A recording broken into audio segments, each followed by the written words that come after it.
اللہ موضوع درس الخطاب لأہل الکتاب سورۃ المائدہ تفسیر ابن کثیر.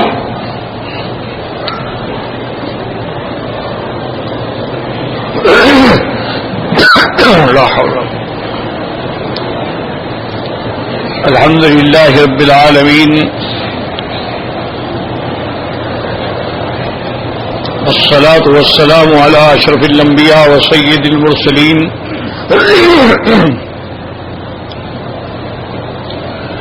سیدنا محمد وعلى آلہ واصحابہ اجمعین.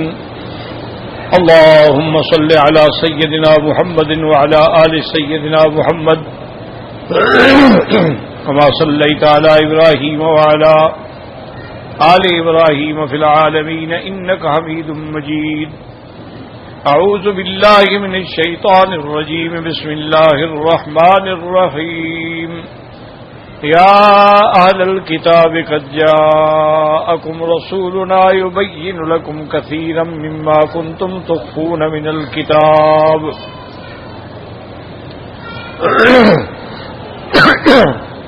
يبين لكم كثيرا مما كنتم تخفون من الكتاب ويعفو عن كثير. قد جاءكم من الله نور وكتاب مبين يهدي به الله من اتبع رضوانه سبل السلام ويخرجهم من الظلمات إلى النور بإذنه ويهديهم إلى صراط مستقيم. سورۃ المائدہ میں الحمدللہ کہ جیسے ہم نے احکام پڑھے کہ پہلے اللہ تبارک و تعالی نے ہمیں وہ چیزیں بتائیں جو حلال ہیں اور جو حرام ہیں. تو جو آدمی حرام سے بچے گا حلال لے گا تو اس کو اللہ اندر کی پاکیزگی عطا فرماتے ہیں، یعنی اس کا تزکیہ ہو جاتا ہے، وہ مقام احسان پہ پہنچ جاتا ہے. اس کے بعد اللہ نے ہمیں سکھلایا تھا کہ ظاہری پاکی بھی ضروری ہے، جیسے باطنی پاکی ضروری ہے ظاہری پاکی بھی ضروری ہے کہ حدث اصغر ہو یا حدث اکبر ہو، اس سے ہر حال میں آپ نے پاک ہونا ہے، ورنہ بغیر کسی طہارت کے نہ عبادت قبول ہے نہ نماز قبول ہے. اس لیے فرمایا تھا کہ یا ایھا الذین آمنوا اذا قمتم الی الصلاۃ، کہ اے ایمان والو جب تم نماز کے لیے کھڑے ہو، یعنی سو کے کھڑے ہو، یا یہ ہے کہ آپ کو وضو کی حاجت ہو، فاغسلوا وجوہکم وایدیکم الی المرافق، اپنے چہروں کو اور اپنے ہاتھوں کو کوہنیوں سمیت دھوئیں، وامسحوا برؤوسکم، اور اپنے سروں کا مسح کریں، وارجلکم، ارجلکم کا عطف جو ہے فاغسلوا پہ ہے، اور پاؤں کو دھوئیں دونوں ٹخنوں کے ساتھ. تو پاؤں کا دھونا جو ہے وہ ضروری ہے، پاؤں پر مسح جائز نہیں جیسے شیعہ کرتے ہیں، صرف اس لیے کہ ارجلکم پڑھنے کی وجہ سے. ورنہ یہ ہے کہ جس نبی پاک پہ قرآن نازل ہوا انہوں نے وضو فرما کے امت کو دکھایا اور ہمیشہ آپ نے پاؤں دھوئے، اور بلکہ اگر کسی صحابی کے پاؤں میں ٹخنے میں تھوڑی سی کوئی کمی رہ گئی تو اس کو فوراً تاکید کی کہ خبردار اچھی طرح آپ نے ٹخنے دھویا کرو، اگر کوئی چیز رہ جائے گی تو پھر اس کو جہنم کی سزا دی جائے گی. اور دوسرا قرآن خود کہہ رہا ہے کعبین، ٹخنے، تو مسح کا تعلق تو ٹخنے سے ہوتا ہی نہیں، تو اس لیے لازمی ہے کہ پاؤں دھوئے جائیں. ہاں مسح کر سکتے ہو لیکن اگر موزے پہنے ہوئے، اور موزے پہننے کے لیے بھی یہ شرط ہے کہ جب وضو کرو نیت ہو کہ اب میں بعد میں مسح کروں گا، تو وضو کر کے آپ موزے پہن لیں، اور موزے چمڑے کے ہوں جس کے اندر پانی داخل نہ ہو سکتا ہو. یہ جو حضرات جراب پہ مسح کرتے ہیں بہرحال ائمہ ثلاثہ اس کو نہیں مانتے. فرمایا وَإِن كُنتُمْ جُنُبًا فَاطَّهَّرُوا، اگر تم جنابت کی حالت میں ہو، یعنی انسان ہے احتلام ہو گیا یا میاں بیوی ملے تو اس سے بھی پاکیزگی حاصل کر. اب دوسری صورت بتا رہے ہیں کہ بھی آدمی پانی ہے لیکن بیمار ہے، پانی استعمال کرنے سے نقصان کا خطرہ ہے، یا پانی ہی نہیں ہے تو کیا کرے. وَإِن كُنتُم مَّرْضَىٰ أَوْ عَلَىٰ سَفَرٍ، اگر تم بیمار ہو یا سفر پہ ہو، أَوْ جَاءَ أَحَدٌ مِّنكُم مِّنَ الْغَائِطِ، یا تم میں سے کوئی آدمی جو ہے اپنی قضاء بشری کے بعد واپس آیا، او لامستم النساء یا بیویوں سے جمع کیا، فلم تجدوا ماء پانی نہیں، فتیمموا صعیدا طیبا تو مٹی پہ تیمم کر لو، فامسحوا بوجوہکم وایدیکم منہ، اور تیمم کے اندر جو ہے صرف چہرہ اور ہاتھوں پہ کیا جاتا ہے، باقی کسی چیز کی ضرورت نہیں۔ ما یرید اللہ لجعلکم من حرج، اللہ نہیں چاہتے کہ آپ کو تنگی میں ڈالیں، ولکن یرید لطہرکم، بلکہ اللہ یہ چاہتے ہیں کہ تمہیں پاک کریں، ولیتم نعمتہ علیکم، تاکہ اپنی نعمتوں کا اتمام فرمائے، لعلکم تشکرون، تاکہ تم اللہ کے شکر گزار بنو، کہ ظاہری طور پر بھی تمہیں پاک کریں اور باطنی طور پر بھی تمہیں پاک کریں۔ تو جب آدمی ظاہری باطنی پاک ہوگا تو پھر اس کی عبادت میں حلاوت بھی ہوگی، لذت بھی ہوگی، اور اللہ تبارک و تعالیٰ کے ہاں وہ قبول بھی ہوگی۔ اور اس کے بعد پھر اللہ نے یاد دلایا، فاذکروا نعمت اللہ علیکم، اللہ کی نعمتوں کو یاد کیا کرو۔ سب سے بڑی نعمت جو ہے وہ دین اسلام ہے، سب سے بڑی نعمت جو ہے وہ حضور پاک صلی اللہ علیہ وسلم کی رسالت و نبوت، وَمِيثَاقَهُ الَّذِي وَاثَقَكُم بِهِ، اور اس عہد کو بھی نبھاؤ جو اللہ نے تم سے لیا تھا، وہ عہد الست بھی ہے اور عہد اسلام بھی ہے۔ اذ قلتم سمعنا وَأَطَعْنَا، جب تم لوگوں نے کہا کہ ہم نے سنا اور اطاعت کی، وَاتَّقُوا اللَّهَ، ہر حال میں اللہ سے ڈرو، ان اللہ علیم بذات الصدور، اللہ دلوں کے بھید جاننے والے ہیں۔ اب اللہ حکم دیتے ہیں کہ جب تم پاک بھی ہو گئے، صاف بھی ہو گئے، اللہ سے ڈرنے والے بھی بن گئے، تو اگر کوئی گواہی کا معاملہ ہے تو گواہی میں دو چیزوں کا خیال کرو، ایک تو گواہی اللہ کے لیے ہو، دوسری عدل انصاف کے مطابق، اس کے اندر جھوٹ نہ ہو، یعنی کسی کی فیور میں جھوٹی گواہی دو بالکل نہ کریں۔ یا ایھا الذین آمنوا کونوا قوامین للہ شہداء بالقسط، ایمان والو گواہی کے لیے اللہ کے لیے کھڑے ہوں اور عدل سے گواہی دیں۔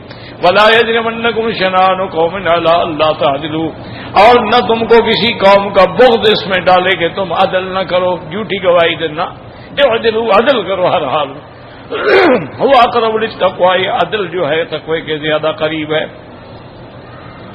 واتقوا اللہ، پھر فرمایا کہ اللہ سے ڈرو، کیونکہ اصل چیز ہے اللہ کا ڈرنا۔ اگر دل میں اللہ کا ڈر موجود ہو تو آدمی گناہ کر ہی نہیں سکتا، نافرمانی کر ہی نہیں سکتا، کیونکہ آدمی اس وقت نافرمانی کرتا ہے جب دل کے اندر اللہ کا خوف نہیں ہو۔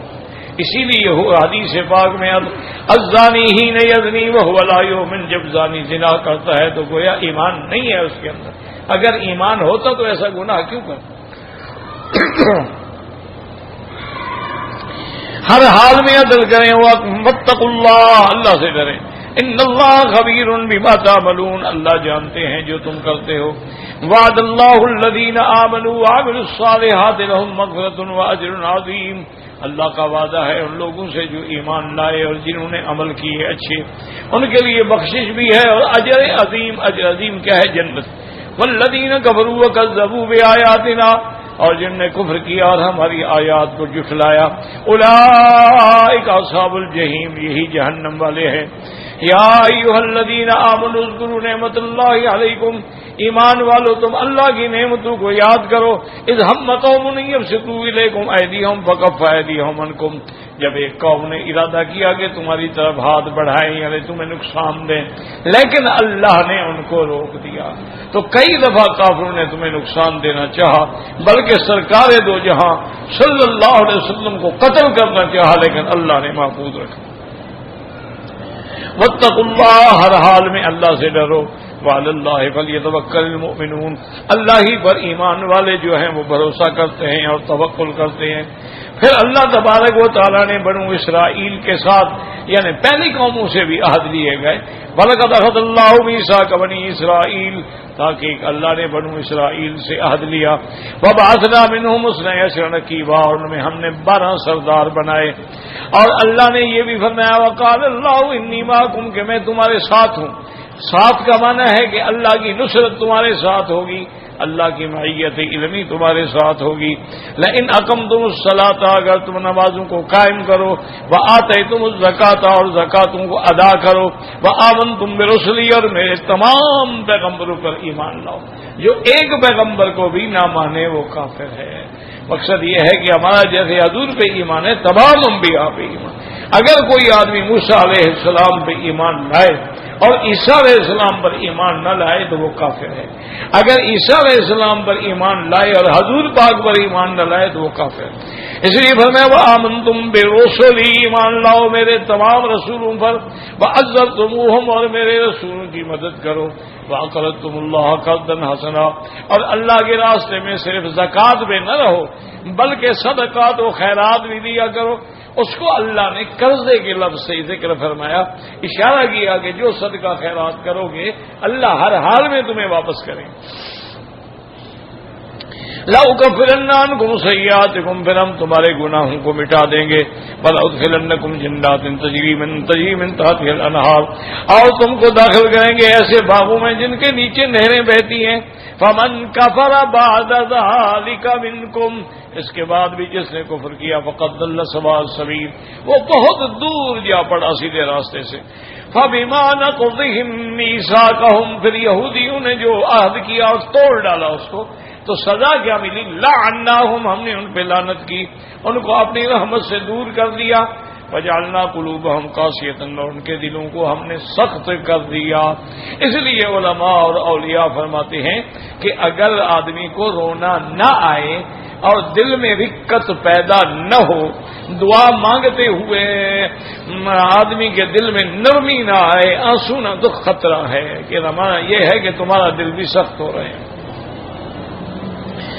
اسی لیے میرے آقا نے فرمایا کہ جب دعا مانگو تو رونے کی کوشش کرو.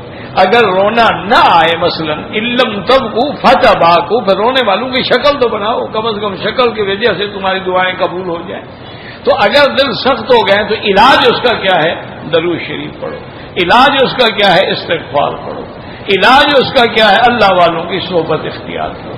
علاج اس کا کیا ہے؟ قبرستان میں جا کے قبروں کی زیارت کرو اور عبرت پکڑو کہ دیکھو کتنے بڑے بڑے عالم، کتنے بڑے بڑے اولیاء اللہ، کتنے بڑے بڑے بادشاہان سب مٹی کے نیچے سو رہے ہیں، ہم نے بھی اسی جگہ آنا.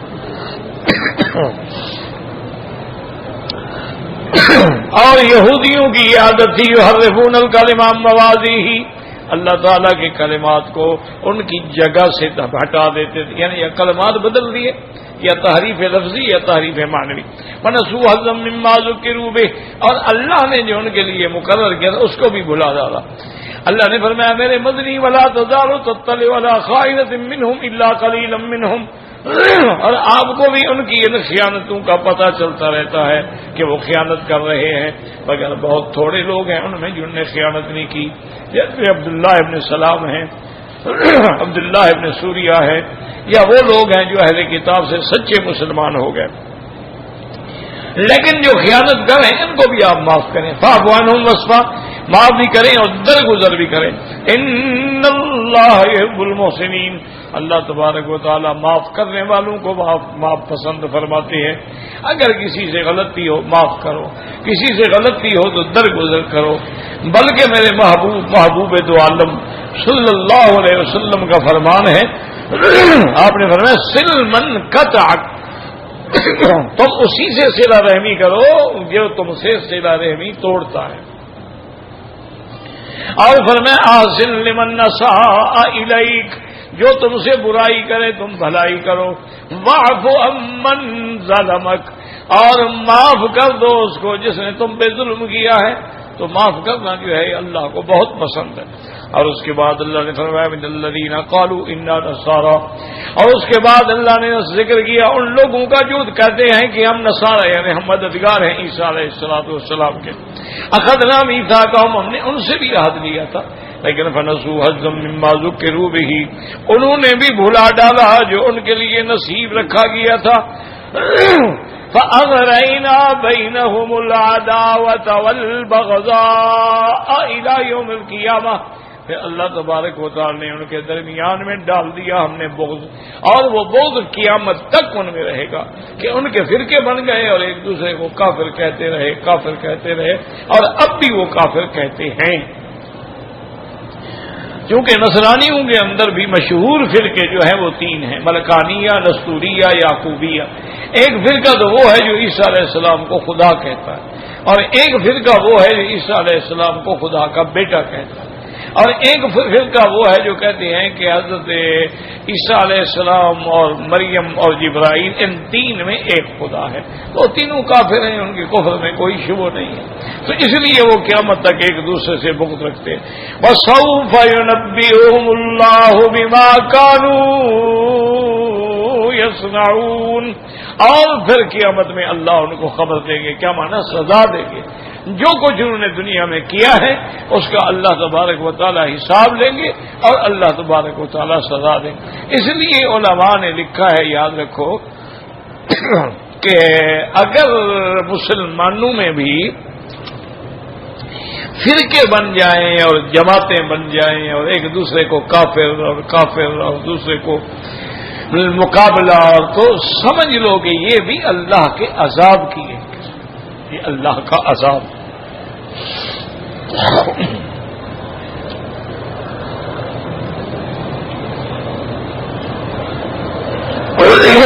اور اس کے بعد پھر جو آیات آج کے سبق میں ہم نے تلاوت کی ہیں، اس میں پہلے تو تھا نا جی کہ یہودیوں کا الگ ذکر تھا، نصارہ کا الگ ذکر۔ اب اللہ تبارک و تعالیٰ ان کو لفظ اہل کتاب سے خطاب فرما دے کہ یا اہل الکتاب قد جاءکم رسولنا یبین لکم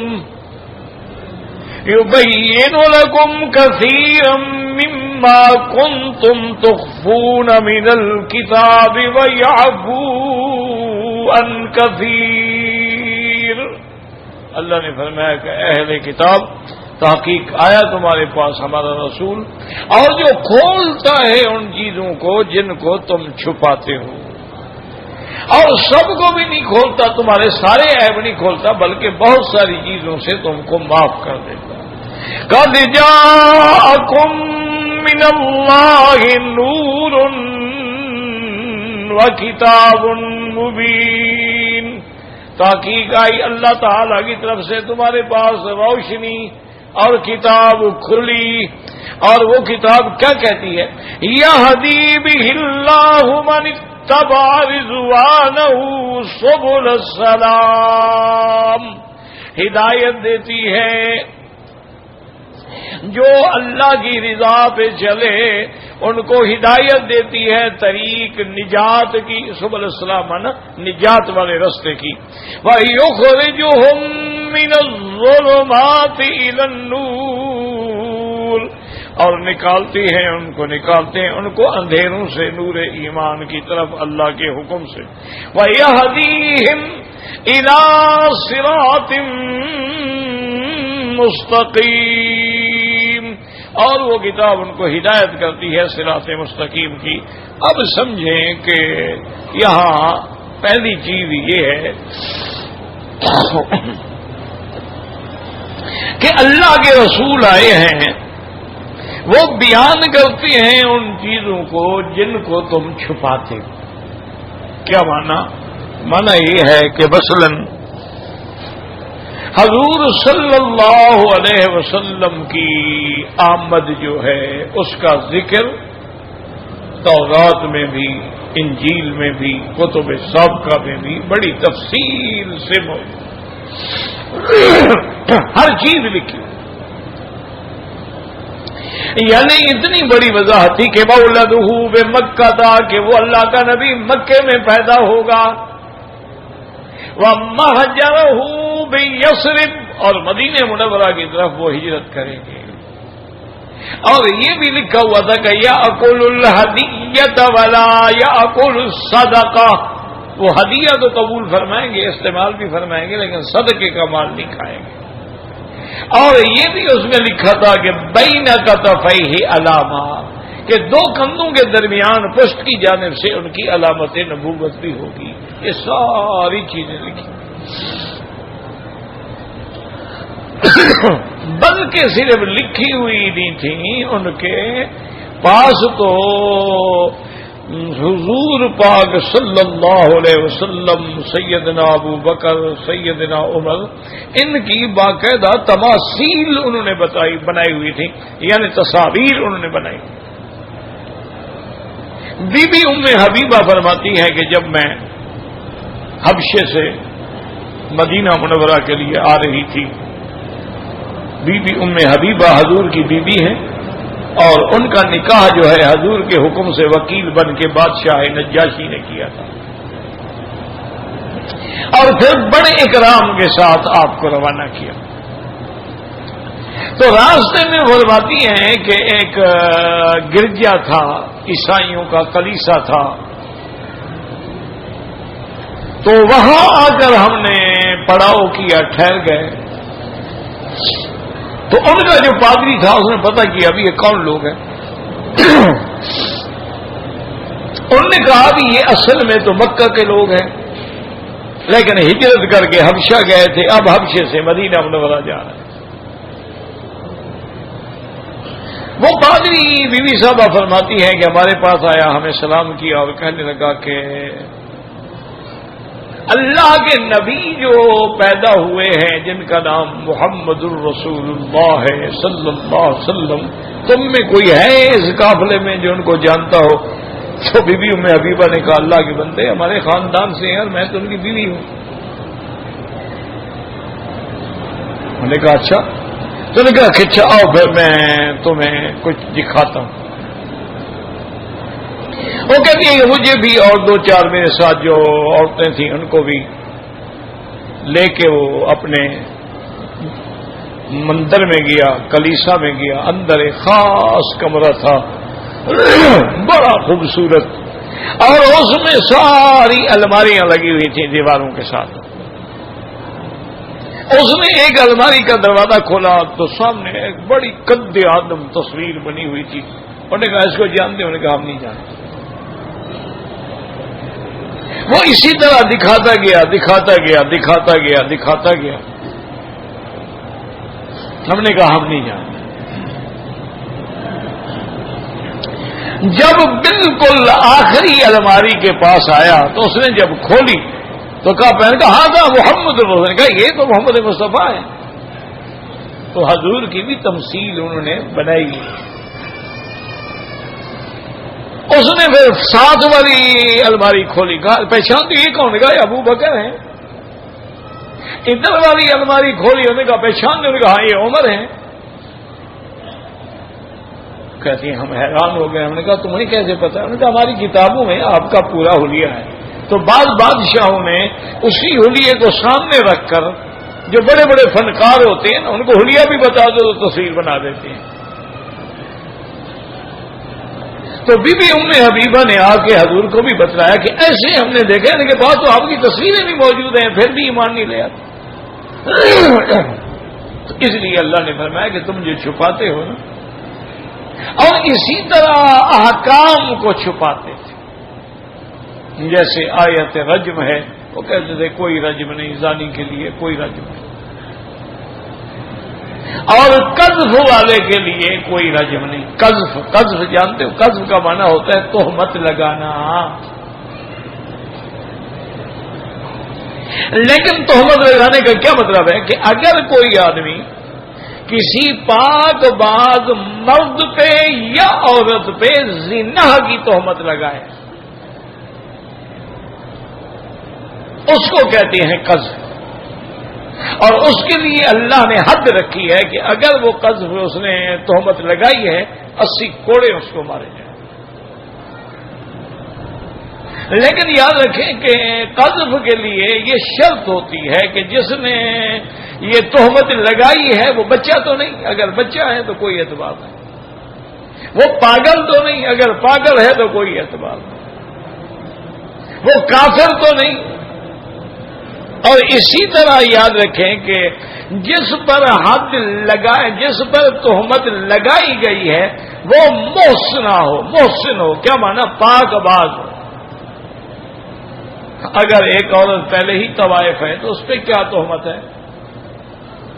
اگر ایک عورت ہے وہ تو پہلے بازار میں بیٹھی ہوئی ہے، یا وہ کال گرل ہے، یا ویسے زنا کرتی ہے، مشہور ہے زنا میں، اس پر وہ تہمت نہیں ہوتی، وہ تو ہے ہی زانیہ نا۔ یہ تہمت یہ ہے جو پاک باز بیوی پہ لگائی ہے کہ وہ عورت پاک ہے، محسنہ ہے لیکن اس نے تہمت. اچھا تہمت زنا میں بھی یہ نہیں کہ اشارے کرے یا کوئی لفظ کنایتن کہے کہ جی فلانی بہت بری ہے، اس پہ حد نہیں.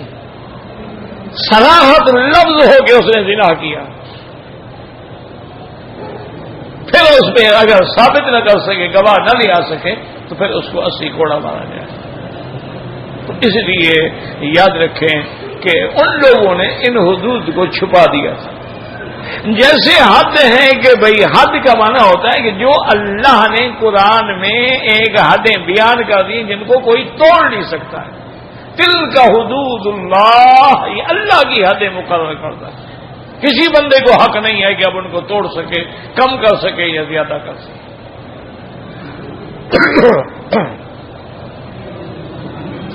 اور جن جرائم میں حد نہیں ہے، مثلا وہاں تعزیر ہوتی ہے. تعزیر کا معنی یہ ہوتا ہے کہ حاکم حالات کے مطابق خود سزا کا فیصلہ کرتا ہے، وہ تعزیر. جہاں حد مقرر ہے وہ اللہ کی حدوں کو نہیں چھیڑ سکتا. اسی لیے جب ایک یہودی عورت نے چوری کی تو یہودیوں نے یہ کیا کہ اس کا مقدمہ جو تھا وہ حضور صلی اللہ علیہ وسلم کے پاس بھجوا دیا. ان کا منشا یہ تھا اصل میں کہ بھی حضور پاک تو ہمارے دشمن ہیں، لہذا صاف بات ہے وہ چھوڑ دیں گے. ان کو کیا ہے کہ کسی یہودی عورت کی یہ سال سزا دیں. جب حضور کے پاس گیا آپ نے تحقیق کی، چونکہ اب قاعدہ یہ ہے کہ اگر کوئی آپ کے پاس خود مقدمہ لے آتا ہے تو اب آپ اللہ کے قانون کے مطابق فیصلہ کریں گے. اب یہودیوں کو خوف پیدا ہوا. انہوں نے کہا بھئی حضور پاک تو ہاتھ کاٹیں گے، اور اگر ہمارے خاندان کی عورت کا ہاتھ کٹ گیا وہ تو ساری زندگی بدنام ہو جائے گی. اسلام ایسی سزا دیتا ہے نا کہ جو سزا اس سے مٹے ہی نہ. اب دیکھو نا، ایک آدمی کو یہاں سزا ہو جائے وہ اپنے ملک چلا جائے، کس کو کیا پتا ہے؟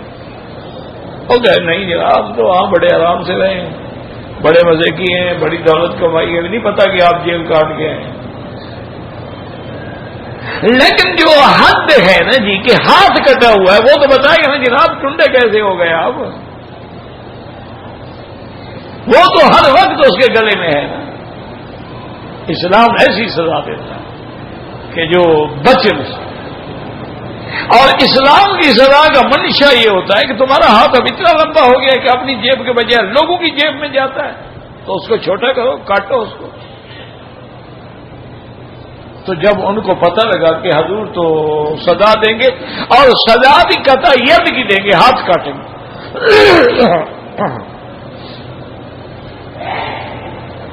انہوں نے حضرت اسامہ ابن زید، حضرت زید کے بیٹے تھے، حضور کے بڑے محبوب تھے.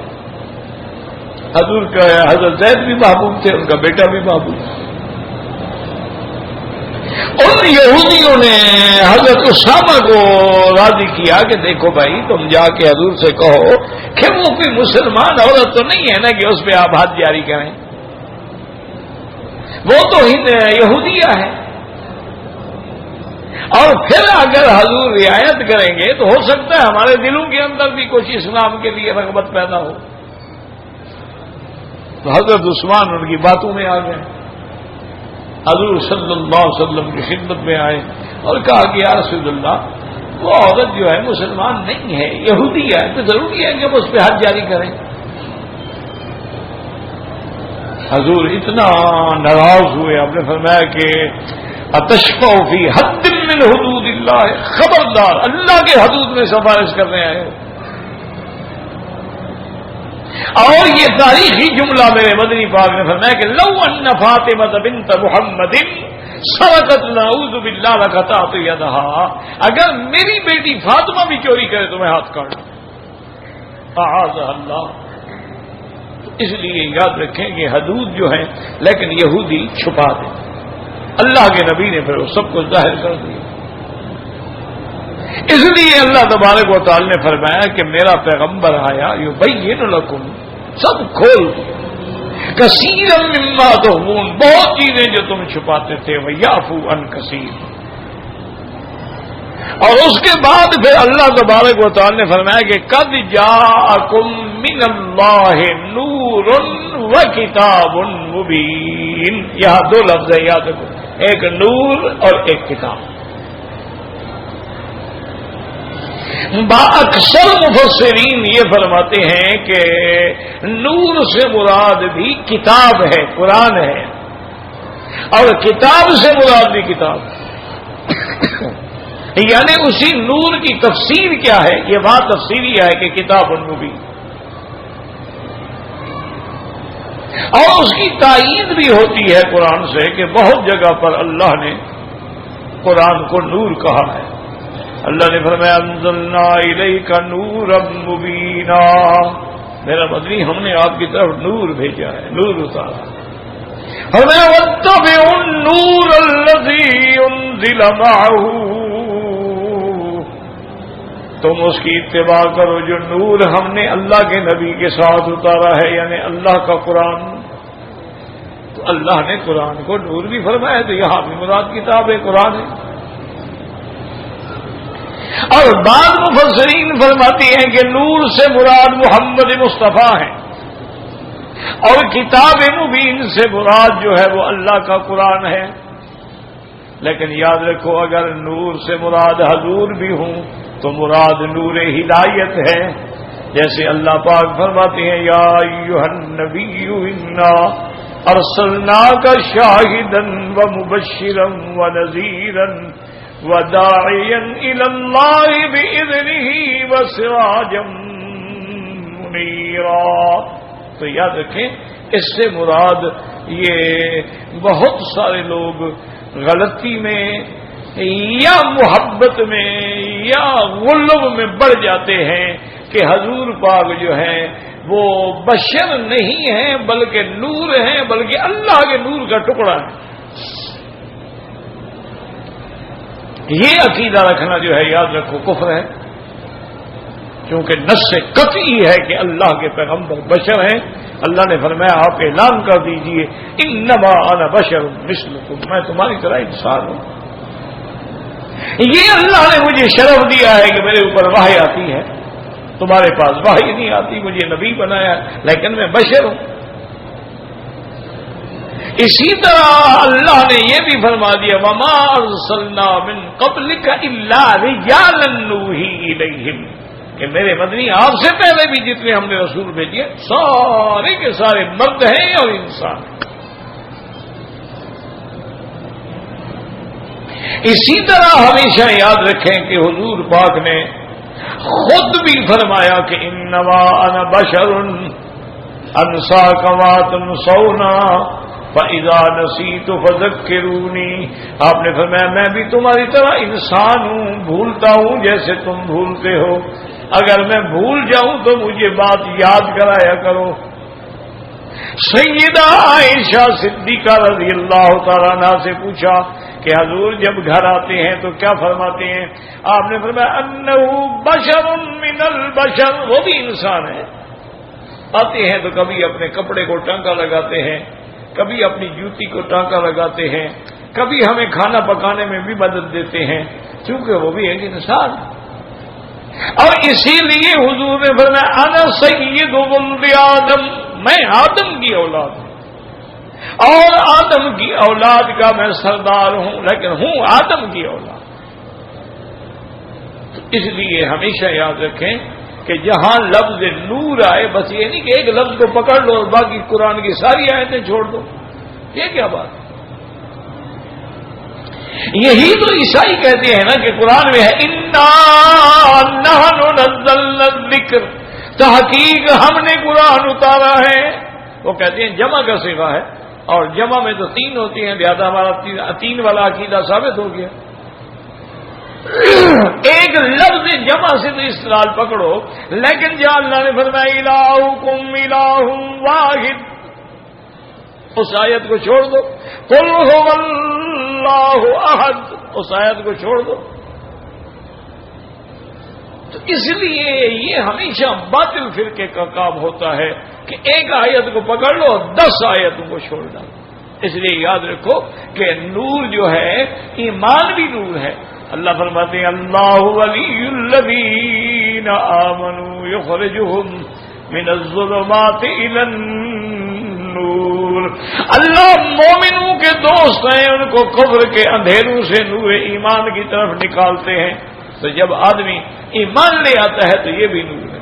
جیسے فرمایا وَمَن يُرِدِ اللَّهُ أَن يَهْدِيَهُ يَشْرَحْ صَدْرَهُ لِلْإِسْلَامِ وَهُوَ عَلَى نُورٍ مِّن رَّبِّهِ. اسی لیے حکم ہے کہ حضور کا نسب یاد رکھو. محمد ابن عبد اللہ ابن عبد المطلب ابن ہاشم ابن عبد مناف ابن قصی ابن قصی ابن کلاب ابن مرہ. نسب یاد رکھو تاکہ کسی کو شبہ نہ رہے کہ محمد مصطفیٰ انسان ہے.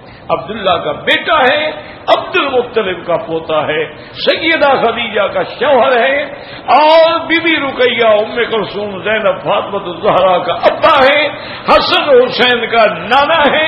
تاکہ اور اگر بشریت کا انکار کرو گے تو سارا دین ختم ہو جائے. اس لیے ہمیشہ یاد رکھیں کہ بعض علماء نے فرمایا کہ یہاں نور سے مراد بھی قرآن ہے اور کتاب مبین اس کی تفسیر ہے، اور اگر حضور بھی مراد ہوں تو مراد نور ہدایت ہے. واللہ عالم.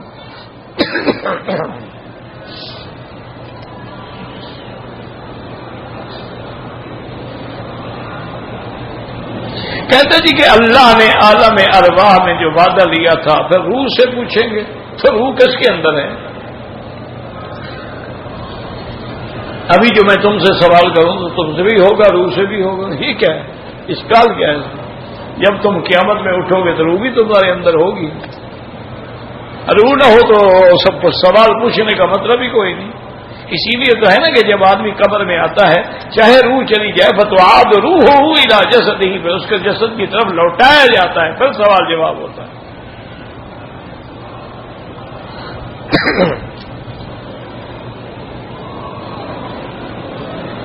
کہتے کہ جو ہم نے قرآن شریف پڑھ کے اپنے رشتہ داروں کو بخشا یا حج کیا یا عمرہ کیا، ان کو پتہ لگتا ہے بالکل اللہ ان کو خبر دیتے ہیں یہ تمہارے لیے ہدیہ بھیجا ہے فلاں نے.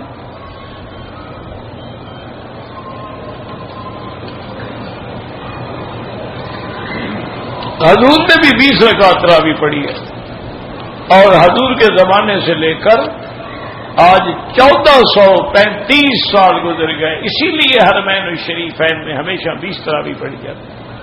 جو 8 پڑھتے ہیں ہم ان سے کبھی نہیں ڈرتے، لیکن جو تواتر ہے امت کا وہ 20 رکعت.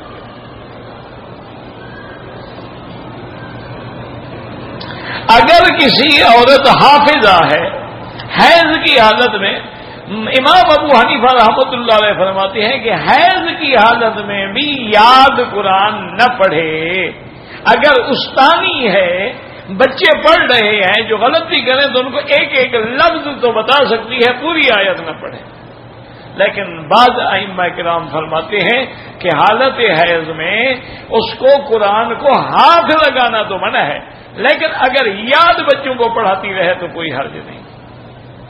بھائی احتیاط تو اسی میں ہے نا کہ قرآن ایسی مقدس چیز ہے کہ جس کو پاک چھوتے ہیں لا یمسہ الا المطہرون. اللہ فرماتے ہیں وہ ایسی مقام پہ ہے بل هو قرآن مجید فی لوح محفوظ. اور اس کو کون ہاتھ لگاتے ہیں؟ فرشتے ہاتھ لگاتے ہیں جو پاک ہیں. کوشش یہی کریں کہ پاکیزگی کی حالت میں قرآن پڑھا جائے.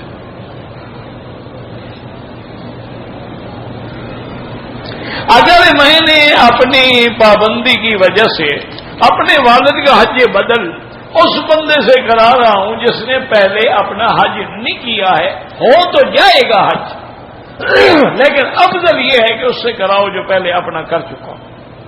اور دوسرا یہ بھی دیکھو کہ کیا تمہارے والد غریب تھے یا امیر تھے، یعنی ان پہ اگر حج فرض تھا پھر وہیں سے آدمی آنا چاہیے جہاں کے تمہارے باپ تھے، یا کم از کم میقات سے آدمی آئے یعنی مدینہ منورہ سے آئے، طائف سے احرام باندھ کے آئے. اور اگر غریب سے نفلی حج ہے تو پھر مکے والا بھی کر سکتا ہے. صفا مروہ جو ہے بغیر وضو کے کیوں دوڑی جاتی ہے؟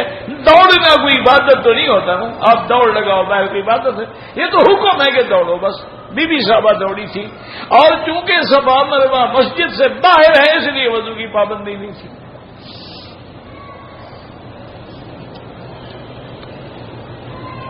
روضہ رسول اللہ پر صلی اللہ علیہ وسلم پر اگر جائیں مواجہہ شریف میں تو وہاں بالکل آپ خطاب کریں گے الصلاۃ والسلام علیک یا رسول اللہ، الصلاۃ والسلام علیک یا حبیب اللہ، الصلاۃ والسلام علیک یا خیر خلق اللہ۔ اگر دور ہے تو پھر درود شریف پڑھیں۔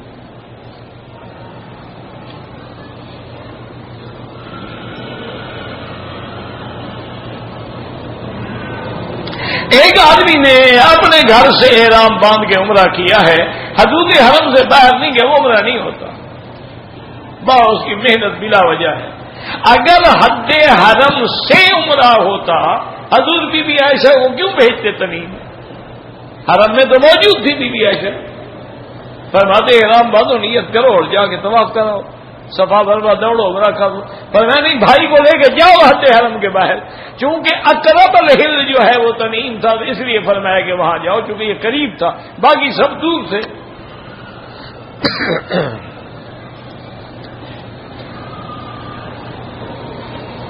اگر ہم نے ایک سفر کیا ہے تو عمرے زیادہ کر سکتے ہیں، بالکل کر سکتے ہیں۔ آپ آئے عمرہ کیا، پھر مدینہ شریف کے واپسی میں پھر آپ عمرہ کریں گے، اس کے علاوہ بھی آپ کرنا چاہیں تو بالکل کریں، کیوں آپ جب مدینے سے آ رہے ہیں تو دوسرا سفر ہو گیا ہے نا آپ کا۔ والدین کے لیے عمرہ کر سکتے ہیں، کر سکتے ہیں، وہ حیات ہیں، اگر کمزور ہیں، ضعیف ہیں، نہیں آ سکتے تب کر سکتے ہیں۔ لا حول ولا پڑھنا چاہیے یا ولا حول پڑھنا، مجھے اصل لفظ ہے لا حول ولا قوت الا باللہ، لا حول ولا قوت الا باللہ العلی العظیم، لا حول ولا قوت الا باللہ، لا ملجأ ولا منجا منک الا الیک، لا حول ولا قوت الا باللہ العلی العظیم، لا ملجأ ولا منجا منہ الا الیہ۔ تمہیں جو بھی آتا ہو پڑھا کرو۔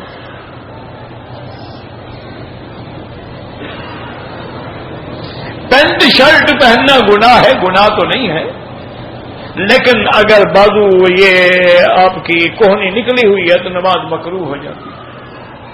اور پینٹ جو ہے اگر وہ سکن ٹائٹ ہے کہ پورا بندے کا سب کچھ نظر آ رہا ہے تو ایسی پینٹ پہننا ناجائز۔ آج کل تو لڑکیاں پہنتی ہیں، یار کہاں پہنچ گئے ہیں، انا للہ و انا الیہ راجعون۔ اسی لیے دیکھ لیں، میرا ایمان ہے کہ اب رات ہے نا، کوئی کہے بھی دن ہے تو میں مان لوں گا، یعنی رات دن ہو سکتی، دن کو رات کہے ہو سکتا ہے، لیکن میرے مدنی پاک کا فرمان کبھی غلط نہیں۔ حضور نے فرمایا تھا جب تم میں زنا عام ہو جائے گا تو اللہ تم پر قتل مسلط، ہر وقت قتل قتل۔ اب دیکھ رہے ہو کیا ہو رہا ہے، اور قتل کون کر رہا ہے یار؟ ایمان سے کہو، یہودی آتے ہیں، ہندو آتے ہیں، کون قتل کر رہا ہے؟ میں ایک منٹ کے لیے مان لوں جی، اچھا جی ہندو کی سازش ہے جی، اور جی چلو ہندو کی سازش ہے، لیکن آگے سازش میں عمل کرنے والا کون ہے؟ وہ تو مسلمان ہے، نماز پڑھتا ہے، کلمہ پڑھتا ہے، اپنے آپ کو سب سے بڑا مسلمان سمجھتا ہے، باقی ساری دنیا کو کافر سمجھتا ہے۔ انا للہ و انا، یہ اصل کیا ہے؟ اللہ کی نافرمانی، بے حیائی، والدین کی نافرمانی، زنا کی کثرت، عریانی، فحاشی، اس کا عذاب اللہ ہمیں ہے۔ نہیں آپ یہ دیکھیں کہ بھائی جہاں دھماکے ہوتے ہیں، بندے مرتے ہیں، قتل ہیں، لاشیں اٹھ رہی ہیں، ایک سیکنڈ کے لیے تمہارے ٹی وی پر کوئی بے حیائی کو روکا گیا ہے؟ اسی طرح عورتیں ہیں اور جناب ہلا گلا ہے، مرد ہیں، لڑکے ہیں، بپسی ہے، 7 اپ ہے، لڑ رہے ہیں، چھین رہے، کیا ہے؟ یہ مسلمان ہے؟ کس نے کہا ہے آپ کو مسلمان؟ انا للہ و انا الیہ راجعون۔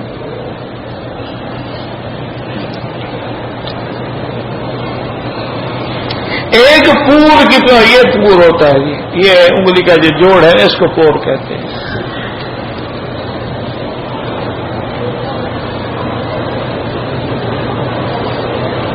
کہتے کہ میں نے اپنی مس سے اسکول میں کہا کہ گانا سننا حرام ہے، تو اس نے کہا کہاں لکھا ہوا ہے؟ قرآن میں لکھا ہو نہیں یشتری لہو الحدیث، لہو الحدیث سے کیا مراد ہے؟ گانا ہی تو ہے۔ تم تو گانا کہتے ہو۔ حضور کا قافلہ چل رہا تھا، ایک صحابی تھے انجشا، ان کو اللہ نے اچھی آواز دی، تو وہ رجز پڑھ رہے تھے۔ رجز پڑھتے ہیں تاکہ اونٹ جلدی جلدی چلے، اور وہ رجز کے کوئی الفاظ ایسے تو ہو نہیں سکتے نا کہ حضور کی موجودگی میں غلط پڑھ جائیں، یہ تو ممکن ہی نہیں۔ لیکن حضور نے فرمایا کیا کر رہے ہو انجشا؟ تمہارے ساتھ عورتیں سفر کر رہی ہیں، وہ تو قواریر ہیں، وہ تو شیشے کا دل رکھتی ہیں، کسی کو تمہاری آواز کی وجہ سے ٹھیس لگ جائے۔ حضور نے اس کو روک دیا۔ تم کہتے جی گانا سننا حرام، کہاں لکھا ہوا ہے جناب؟ اس طرح تم یہ بھی کہہ سکتے ہو جی خنزیر کا کھانا کہاں لکھا ہوا ہے کہ نہ کھاؤ؟ یہی لکھا ہے نا کہ لحم الخنزیر حرام ہے، یہ کہاں لکھا ہے کہ نہ کھاؤ؟ ہم لحم نہیں کھائیں گے، اس کی ہڈیاں کھا لیں، پائے کھا لیں۔ انا للہ و انا، یعنی آج مسلمان اس مقام پہ پہنچا ہے کہ وہ پوچھتا ہے کہ گانا حرام ہے۔ لا حول ولا قوت الا باللہ۔ بلکہ اور آگے بڑھ گئے، کئی لوگوں سے میں نے سنا کہتے ہیں جی موسیقی جو ہے یہ تو روح کی غذا ہے۔ آج بالکل روح اگر شیطانی ہو تو غذا بھی شیطانی ہوگی، اس میں کوئی شک نہیں۔ ہاں یہ ہم مانتے ہیں۔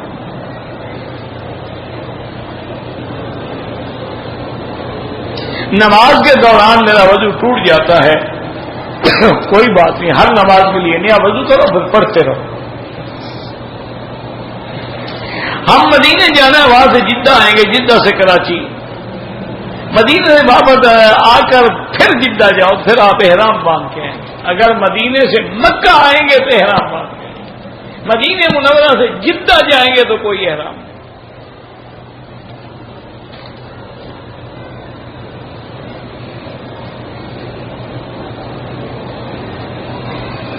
کہتے جی کہ کراچی میں گاڑی چلاتے ہوئے اگر ہم دیکھتے ہیں تو غیر محرم عورتوں کے بورڈ لگے ہوئے ہیں، اور نیچے دیکھتے ہیں تو پتہ نہیں کیا ہوتا ہے۔ آپ نظر سڑک پہ رکھیں، اوپر نہ دیکھا کریں، بورڈ شورڈ نہ دیکھا کریں، سڑک دیکھا کریں، بورڈ دیکھنے سے حادثہ ہوگا۔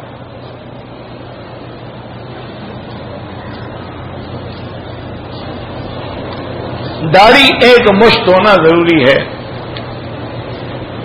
اگر پیشاب کے ساتھ قطرے نکلتے ہیں غسل واجب نہیں ہے، غسل تب واجب ہوتا ہے جب مادہ منویہ شہوت کے ساتھ نکلے، بس یہ مزی ہے، استنجا کافی ہے۔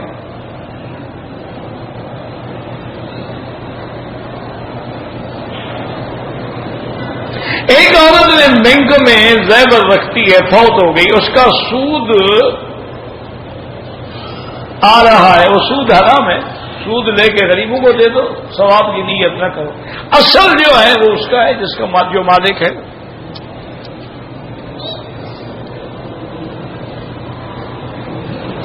اگر ایک آدمی احرام باندھ کے آیا، ہوٹل میں جانے کے بعد احرام کھول کے غسل کیا، پھر احرام باندھ کے عمرہ کیا، کوئی حرج نہیں۔ تو مجھے مل رہا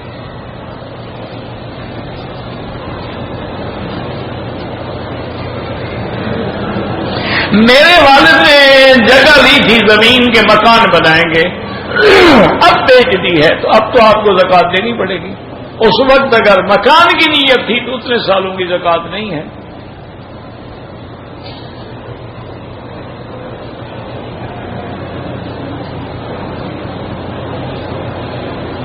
اگر کاروباری آدمی کہے ہم آپ کو مہینے کا 10,000 دیں گے، وہ سود ہے۔ تجارت میں حصہ ڈالو، نفع نقصان کے بھائیوال بنو، نفع جتنا ہو تقسیم کرو، نقصان ہو برداشت کرو۔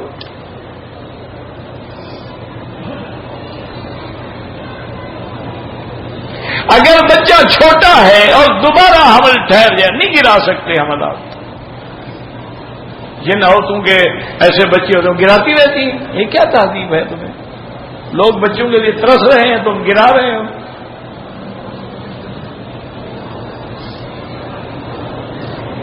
سعودی عرب میں ہر چیز کی انشورنس ہوتی ہے. انشورنس کس چیز کی؟ مثلا مجھے بتائیں آپ کس چیز کی انشورنس ہوتی ہے؟ انگوٹھے چومنا کیوں منع ہے؟ بدعت ہے، حضور نے نہیں چومے. تم دکھا دو حضور نے چومے ہیں. ابو بکر صدیق نے بھی نہیں چومے، جھوٹ بولتے ہو. سیدنا ابو بکر صدیق نے انگوٹھے چومے ہوتے 1400 سال بعد تیرے مولوی کو نظر آئے ہیں، کسی صحابی کو نظر نہیں آئے.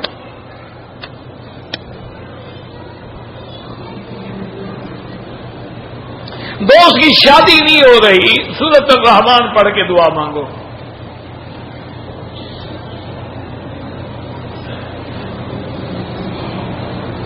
اگر مکے میں رہتا ہے کسی کام کی وجہ سے باہر جائے، واپسی پہ احرام باندھے گا. مکے میں رہنے والوں کے لیے شریعت بدل جاتی ہے. یہ عجیب بات ہے. مکے میں رہتا ہے، چھٹی ہوگی نماز سے بھی عمرے سے بھی، ہر چیز مکے میں رہتا ہے نا جی. عجیب دماغ ہے. سعودی عرب کے بینک میں نوکری، بینک ہر بینک میں نوکری جائز ہے، لیکن دوسری جگہ ملے تو چھوڑ دو.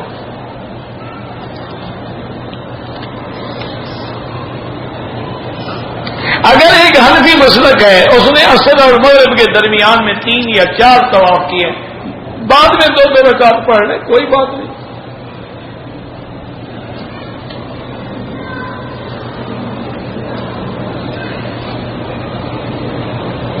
میں نے جب پہلی دفعہ تو اس طرح پھروایا. مدینہ منورہ سے جب میں عمرہ کر کے آیا تو کینچی سے میں نے تھوڑا تھوڑا کاٹا، بالکل دم پڑ گئی. جناب کون سے بال تھے جو تم نے کینچی سے کاٹ لیے؟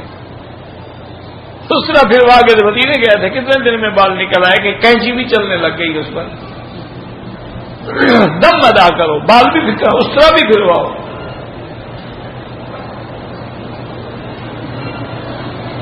میں نے 5 چکر طواف کے پورے کر لیے، پھر باہر نکل گیا، واپس آ کے 2 چکر کرو گے.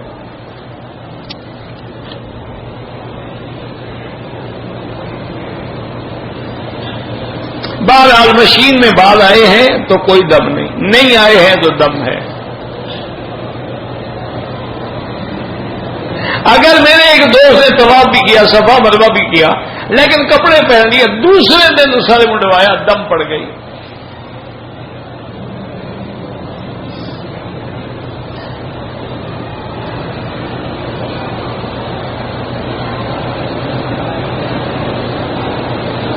اگر مسانے سے ٹیوب جوڑ کے ڈاکٹر پیشاب اس میں جمع ہوتا ہے، کوئی بات نہیں، مجبوری ہے، جائز ہے. مردوں کے لیے بھی اسپیشل بوتل ملتی ہے، مجبور ہے، بیماری ہے، پیشاب رکتا ہے نہیں، کیا کریں.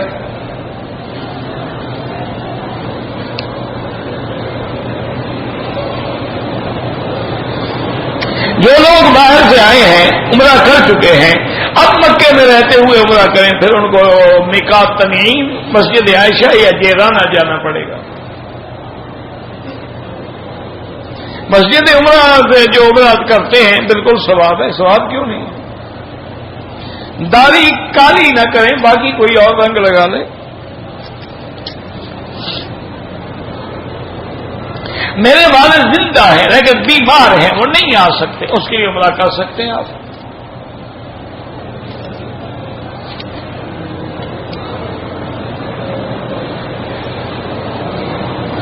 اسأل اللہ لی ان اتجوز من امرأة مومنہ، اللہ یسر امرک.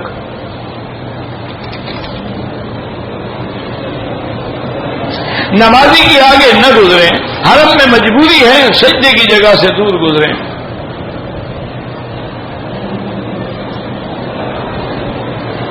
لوگ 10-12 طریقوں سے نماز پڑھتے ہیں، ہمیں تو نہیں پتا بھی کون سے 10-12 طریقے ہیں. مجھے لکھو، 1 نمبر 1 طریقہ یہ ہے، 2 یہ ہے، 3 یہ ہے. جب 12 پر پہنچو گے تو میں سمجھ جاؤں گا.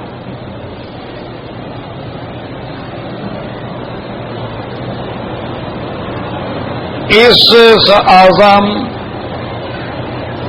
جب تمہیں اعظم الف سے لکھ رہے ہو، پڑھنے کا کیا فائدہ ہوگا؟ اس میں اعظم عین سے ہوتا ہے، اعظم نہیں ہوتا۔ تم اس چکر میں نہ پڑھو، بس قرآن پڑھو اور دعا پڑھو۔ افضل الذکر لا الہ الا اللہ محمد رسول، دل سے دعا کر لیں کہ اللہ رمضان کے برکات نصیب فرما، اللہ ہمیں رمضان کا احترام نصیب فرما، اللہم بلغنا رمضان کما بلغتنا شعبان، اللہم ارزقنا الصیام والقیام بالامن والایمان برحمتک یا حنان یا منان، اللہم فرج ہم المحبوبین، نفس کرب المکروبین، واقض الدین عن المدینین، واشفنا واشف مرضانا ومرضى المسلمین، واشفنا واشف مرضانا ومرضى المسلمین، اللهم احفظ سائر بلاد المسلمین وهذا البلد الامین فاجعلها آمنا مطمئنا الى یوم الدین۔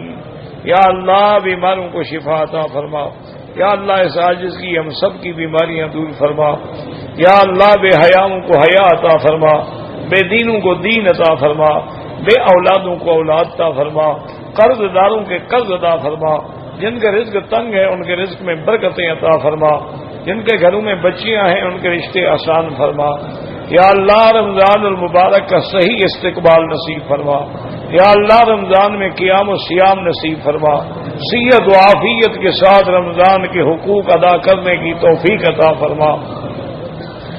یا اللہ ہم بیمار ہیں، عاجز ہیں، ہمیں رمضان کے برکات سے محروم نہ فرما، یا اللہ سارے وسائل بھی عطا فرما اور مسائل بھی حل فرما، یا اللہ ہمیں مانگنا بھی نہیں آتا، بغیر مانگے عطا فرما، یا اللہ جو تیرے دین کا کام کر رہے ہیں ان کی قدم قدم پہ حفاظت فرما۔